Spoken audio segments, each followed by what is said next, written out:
మనల్ని మనం కనిపెట్టాలి.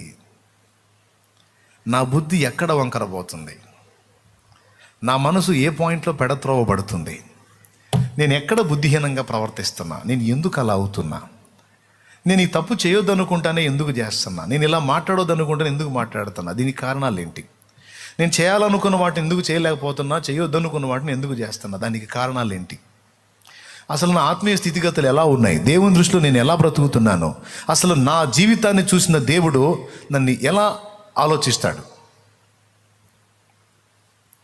ఎదుటి వాళ్ళు మనల్ని విమర్శించే దానికంటే కూడా, మన శత్రువు మనల్ని విమర్శించే దానికంటే కూడా ఎక్కువ మనల్ని మనం విమర్శించుకోవాలి, పరిశీలించి చూసుకోవాలి.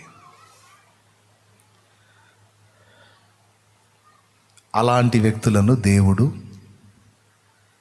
జ్ఞానులు, వివేకులు అని పిలుస్తున్నాడు.